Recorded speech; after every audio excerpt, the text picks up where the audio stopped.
Alaikum, hello and welcome back to the channel. Dear students, hope you all are doing good and I hope you all are fit and fine. In the previous video, we discussed about the flow chart of the chapter, and after that, we discussed some of the topics which we have to learn from this very chapter.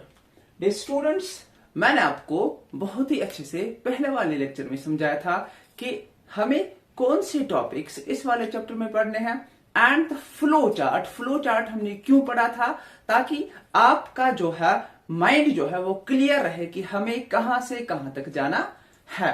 ठीक है, सो हमने क्या क्या देखा था। सबसे पहले हम रिवाइज करेंगे कि हमने पिछले वीडियो में क्या पढ़ा था। सबसे पहले मैंने आपको बोला था जब भी हम ये वाला चैप्टर स्टार्ट करेंगे, first chapter from the embryology section, तो हमें क्या पढ़ना है। सबसे पहले we have to study the anatomy of the male and female reproductive systems, जैसे मैंने आपको वहां पर बोला। देन हमें गमीटोजेनेसिस पढ़ना है, उसमें हमें दो टॉपिक्स कवर करने हैं। अगर हम मेल की बात करेंगे तो spermatogenesis and in female we have to study the oogenesis as well. Then हमारे पास उसके बाद रहता है menstrual cycle, then we have the other things like we have the parturition, we have the lactation, and we have to study the post embryonic development as well। ये मैंने आपको बोला था। ठीक है, so that was all about from the last lecture। अगर आपने वो वाला लेक्चर नहीं देखा वो भी चेकआउट करना, ताकि आपके दिमाग में फिट बैठ जाए कि हमें क्या पढ़ना है। So dear students, in this video हम बात करेंगे, आपका पहला टॉपिक है एंड आपको बहुत ही ध्यान से ये देखना है, बिकॉज आपका जो बायोलॉजी वाला सेक्शन है यहां से स्टार्ट होगा और आपको इसमें अगर अच्छा स्कोर करना है, अपने कॉन्सेप्ट्स बिल्ड करने हैं एंड ये कॉन्सेप्ट्स आप हमेशा याद रखोगे अगर आप पहले से ही ध्यान दोगे। ठीक है, तो स्टार्ट करते हैं। आपका पहला topic that is the male reproductive system, that is the anatomy of the male reproductive system. सबसे पहले आपको मैं एक इंपॉर्टेंट बात बताऊंगा। हमें इसको डिस्कस करने से पहले दो टर्म्स हमें लर्न करनी है। वो ये है कि अगर आप मेल रिप्रोडक्टिव सिस्टम पढ़ोगे, इसकी एनाटॉमी पढ़ोगे, सबसे पहले आपको एक तो प्राइमरी सेक्स ऑर्गन को देखना है and the secondary sex organ. अगर हम देखेंगे प्राइमरी सेक्स ऑर्गन, इसको लर्न करना बहुत जरूरी है। Then we have to study the secondary sex organ,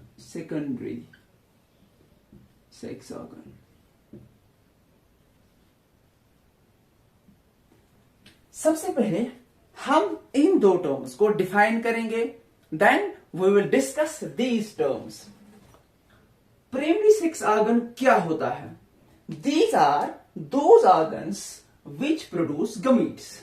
so these are those organs which produce gametes, because we are concerned with the male reproductive system and इसमें हम खाली mail की बात करेंगे। For example, in males we have the testes which produce what? Gametes। इतना समझ में आया? So the primary sex organ present in males is the testes। ये आपके एनसीईआरटी का पॉइंट है, तो आपको याद रखना है। देन क्या ये खाली गमीट्स ही प्रोड्यूस करता है? After gametes they also produce what? They also produce the hormones as well. कौन सा हार्मोन ये प्रोड्यूस करते हैं? They produce the testosterone. They produce testosterone,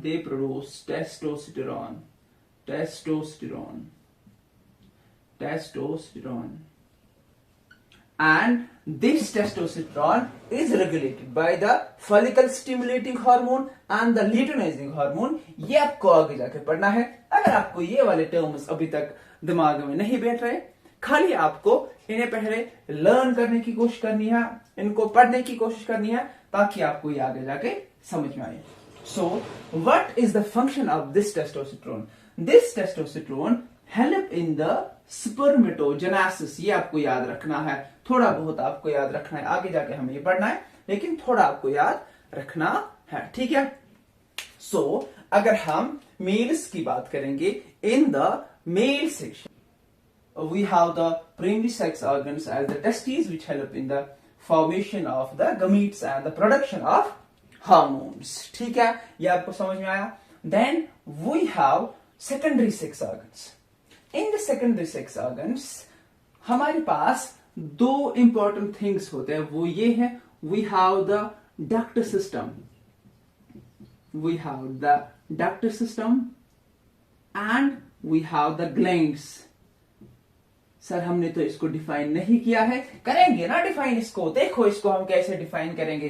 the secondary sex organs are those organs which help in the conduction of this very sperm, conduction of this very gamete. ठीक है, conduction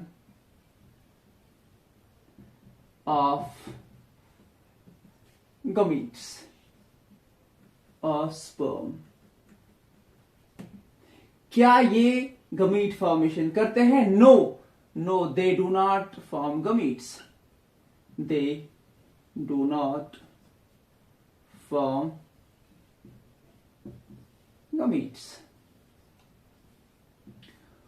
सो dear student, हमने secondary sex organs को ऐसे define किया है, they do not form gametes. इसको तो छोड़ो, अब हम देखेंगे help in the conduction of sperm का क्या मतलब है. देखो, अगर टेस्टिस में स्पर्म बना, इसे आगे जाना है ना, आगे जाने में इसे कौन मदद करेगा? These are the secondary sex organs which help in the conduction of sperm from one place to the another, पहुंचाने में. ठीक है, एंड मैच्योरेशन, फंक्शनल मैच्योरेशन कौन करेगा? These secondary sexual organs. ठीक है, अब देखो मैं आपको यहां पर और एक बात बताऊंगा. This primary sex organ it's also called is the necessary sex organ. ये आपको याद रखना है. वाई नेसेसरी, मैं आपको समझाऊंगा. फॉर एग्जाम्पल, आप एक नीट एस्पिरेंट हो एंड आपने क्या किया, आपने 12th का एग्जाम नहीं दिया, 12th की सर्टिफिकेट आपके पास नहीं है, लेकिन फिर भी आप एक नीट एग्जाम में बैठ गए. क्या आप नीट एग्जाम में क्वालिफाई करके भी विदाउट दिस सर्टिफिकेट, क्या आपको नीट क्वालिफाई के बाद भी नीट की जो सर्टिफिकेट है वो दी जाएगी? नहीं, because after the document verification आपको ये वाली सर्टिफिकेट चाहिए.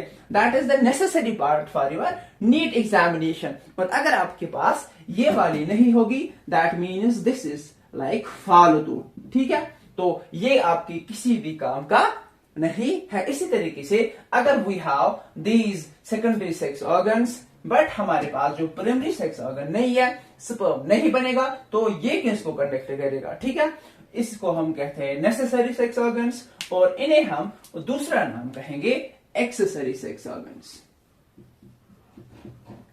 या एक्सेसरी सेक्स ऑर्गन्स. ठीक है, अब हम देखेंगे हमारे पास ये जो डक्ट सिस्टम है, डक्ट सिस्टम में हमारे पास क्या क्या आएगा. अगर हम डक्ट सिस्टम की बात करेंगे, we have different ducts. We have different ducts which help in the conduction of the sperm. For example, we have reta testes. We have reta testes. For example, we have vasa afferentia. We have vasa afferentia.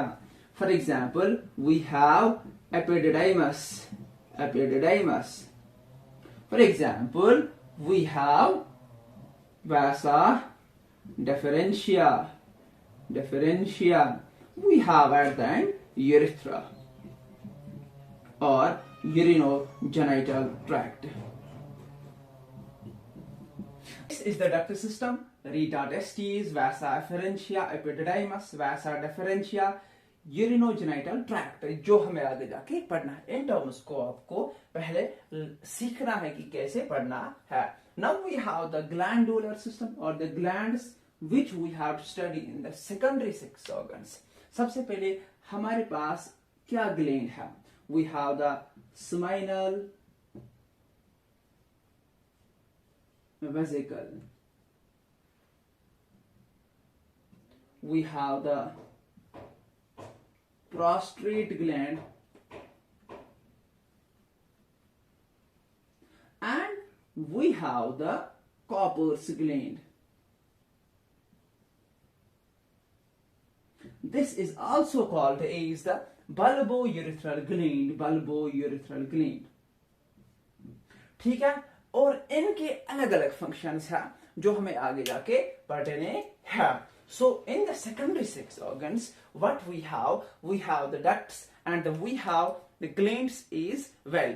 सबसे पहले अगर हम glands की बात करेंगे, we have the seminal vesicle, ठीक है, we have the prostate gland, we have the Cowper's gland. अगर हम prostate gland की बात करेंगे, that is unpaired and these two glands are the paired. आपके एग्जामिनेशन पॉइंट ऑफ व्यू के लिए ये बहुत ही इंपॉर्टेंट है। आपसे क्वेश्चन पूछा जाएगा which of the gland is unpaired, तो आपका आंसर सीधे prostate gland रहेगा। या इसी तरीके से आपसे क्वेश्चन पूछा जाएगा which of the following is the primary sex organ and which of the following is the secondary sex organ। आपके नीट में क्वेश्चन आ सकता है, आपके बोर्ड के एग्जाम्स में क्वेश्चन आ सकता है।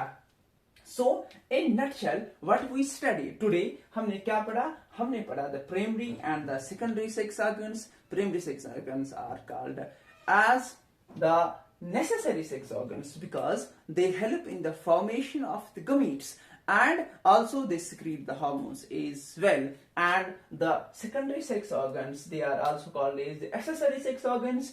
They help in the conduction of the sperm. They do not form the gametes. And this is the duct and the gland system which we have to study in the next classes. ठीक है, I hope कि आप लोगों को ये सारा कुछ समझ में आया होगा। Thank you for watching. Thank you very much.